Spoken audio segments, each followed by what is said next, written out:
Hey guys, Dr. Rafael here. I know all of you are doing a ton of work from home. You know, it's not a secret we're being asked to stay home right now, and everyone is having to work from a whole different and a whole new posture. A lot of people are sitting on this thing called a couch, and it's not good for their low back or even for their neck. So I'm seeing a ton of patients complaining about these different things showing up in their body, in their posture from the whole work at home experience. So I figured we would shoot a quick little video today to teach you the top stretches and exercises that you can do from home, whether you're a patient or not, to make sure you're combating that work from home posture. So let's get started.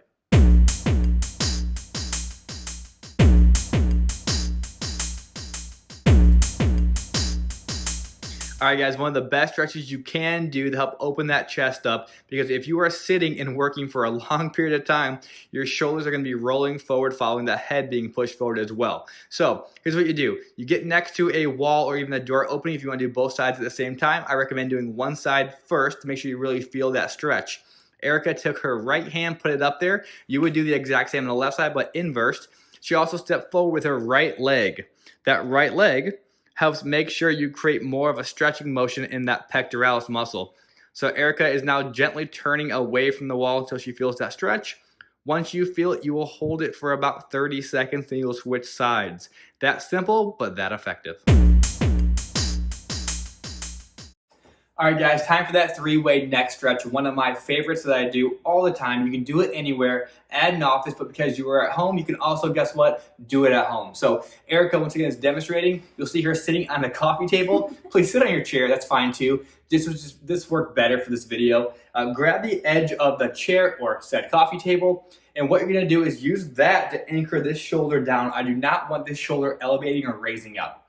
Next, you'll take your head, you laterally flex it or lean it away. Nope, just like this. Oh. There we go. See, everyone has to learn over and over too. Laterally flex it away, hold that for about 30 seconds. You should feel it right through here, and you'll levator scapulae and trapezius as well. If you want to isolate the trap muscle, you take your head and you rotate it down in a way like that. You'll feel it stretching more so back through this area.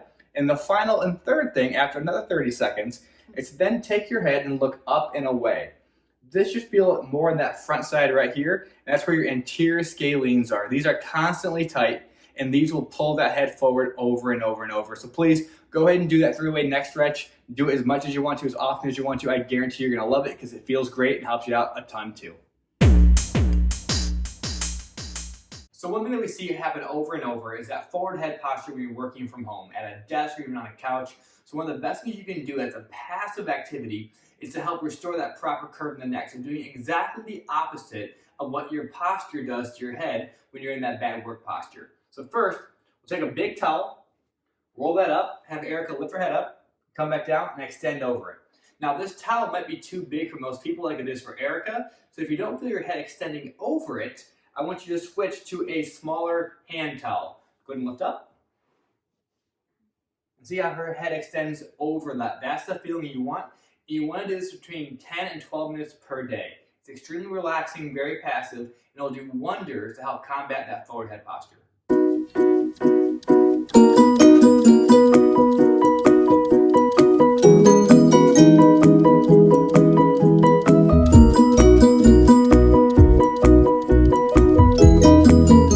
Alright guys, one of the main things I see tight on almost everyone that comes through my doors are hamstrings. Hamstrings are chronically tight, and when you're sitting on that couch or working from home, they get even tighter. So Erica here is going to demonstrate the simplest but one of the most effective hamstring stretches.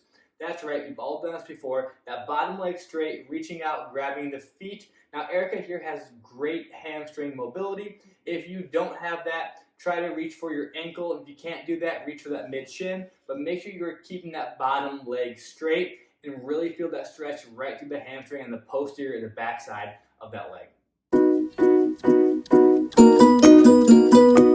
Alright guys, another thing that we always see tight on people, well almost always, is their piriformis muscle. If you've ever had some kind of sciatic issue, that pain traveling down the leg, there is a possibility that your sciatic muscle is actually tight as well. So one of the best ways to stretch this is something that you probably already know how to do if you've ever been to a yoga class. It's called pigeon pose. So what you want to do is take your front leg, so I'm stretching my right piriformis up at roughly a 90-degree angle, just like this. Back leg, left leg back. and you're gonna drop down to a nice seated position.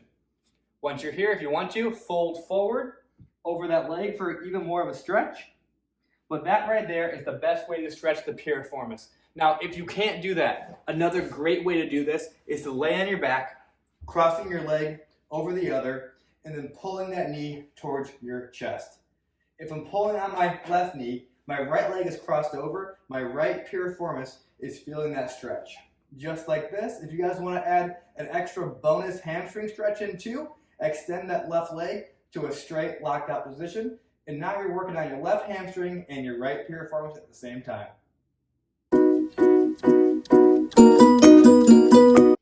Alright guys, another muscle that's always tight in the low back area, really this posterior side of the low back on both sides of the spine, is a muscle called the Quadratus Lumborum, or the QL for short.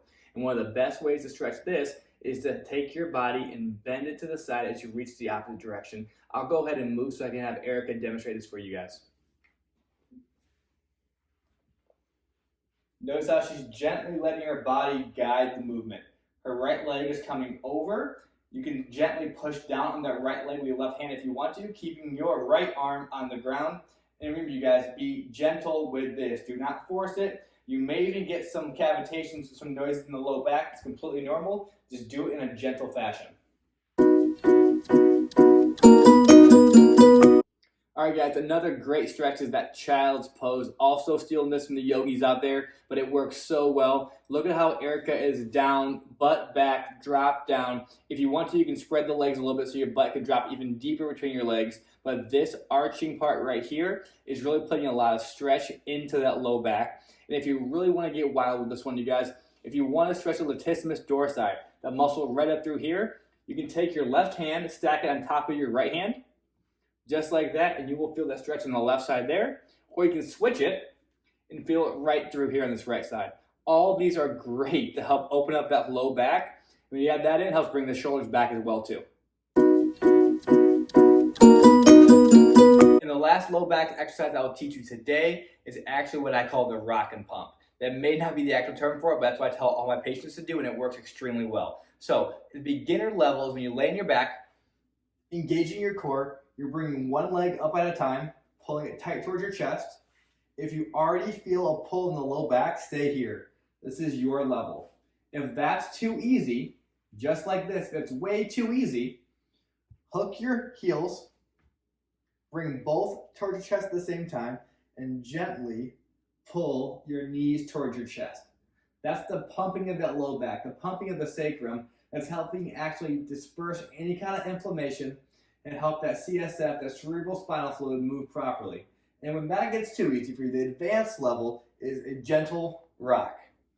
Keeping your core really tight, rolling out that low back, creating stability and movement, and helping you get rid of all that low back pain. Now, once again, guys, the best thing you can do is go find a chiropractor. We are better than any stretch there is. But since you are locked up at home and you can't come see us, please do these things at home. If you have friends who need to figure out how to eliminate or at least relieve that low back pain or that neck pain while they're working from home, share this video and make sure they get this information too, because I want you guys being as healthy as possible for when things turn back on.